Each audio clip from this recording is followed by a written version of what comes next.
ஆரப்பாது அர்த்தராத்துல வெள்ள அடிக்குது. வீடு வீடு பத்திக்கிச்சா?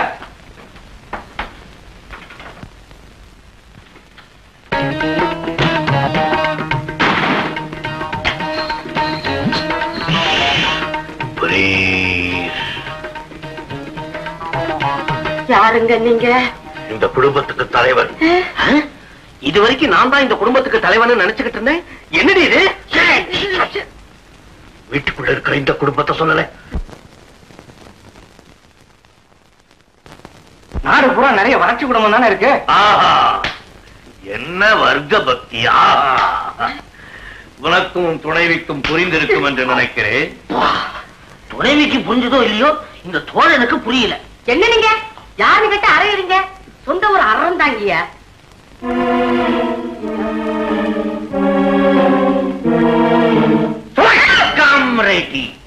இப்படித்தான் தலைமறைவா இருக்கவங்க கிட்ட தெரிஞ்ச மாதிரியே நடந்துக்க கூடாது.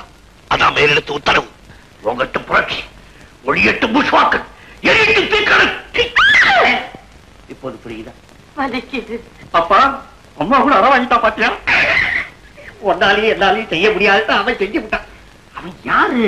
நான் கரெக்டா புரிஞ்சுக்கிட்டேன். நம்ம தொகுதி எம்எல்ஏ பூங்காவன இல்ல, அவரோட கையால. ஆனா இப்ப ஏன் தலைப்பாகையும் தாடியோட சுத்தான்னு தெரியலையே. எனக்கு புரிஞ்சு போச்சு. தேர்தலில் கொடுத்த வாக்குறுதியை நிறைவேற்றல, ஜனங்க உதைப்பாங்களோன்னு பயந்துகிட்டு மாறு விஷயத்துல தெரிஞ்சுக்கிட்டு இருக்கான் போல இருக்கு. இருக்கும். வாயமுட்ரா சோமாரி சுல்தான் கா பச்சி. ஒரு மாபெரும் புரட்சி தலைவரை பார்த்து கையாடு நான் சொல்றேன். கைத சோமாரி பட்டா காமரே, இனிமேலும் நாம உண்மையை மறைக்க கூடாது. புதுசா பொறுப்பை நான் தான் ஏத்துக்கிட்டு இருக்கேன். என் பேரு மோர்சிங்.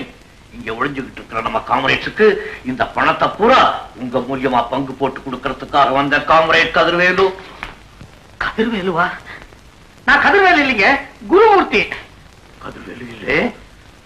நீ கதிர்வேலு இல்லே? எல்லாத்தையும் அறுத்துருவேன். உண்மை சொல்லு. இது நம்பர் 9 பவளக்கார தெரு தானே? இல்லைங்க, இது நம்பர் 7 தவளக்கார தெரு. ஏமாத்துட்டேன். என் நண்பன் வீடு யார் வீட்டுக்குள்ளே நுழைஞ்சிட்டேன். நான் உண்மையை தான் சொல்லிட்டேன்.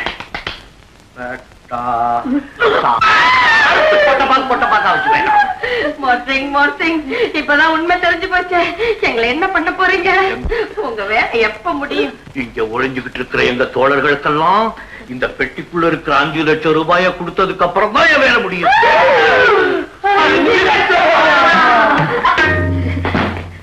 எப்ப கொடுக்க போறீங்க? இப்ப நான் வெளியே போக முடியாது. ஏன்னா போலீஸ்காரங்க என் தலைக்கு லட்சம் ரூபாய் பரிசு வச்சிருக்காங்க.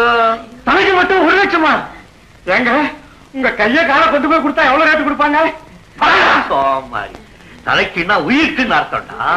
இங்கே இருக்க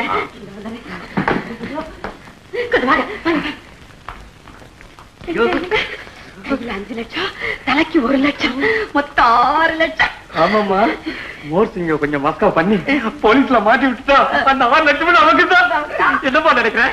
உன் மேல் தடைக்கு ஆபத்துன்னு நினைக்கிறேன். சும்மா இருங்க.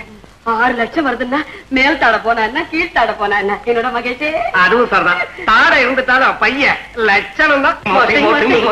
உங்களை நல்லா புரிஞ்சுக்கிட்டோம். நீங்க ரொம்ப கலப்பா இருப்பீங்க. அதனால நீங்க இங்கே இருங்க, போட்டி எங்ககிட்டயே இருக்கட்டும். ஆமா சுந்தரி. நான் அமராவதியிலிருந்து ட்ரெயினுக்கு மேலே பஸ்க்கு மேலே வந்தது ரொம்ப டயர்டா இருக்கு. கொஞ்சம் கால் பண்ணி. 6 லட்சம்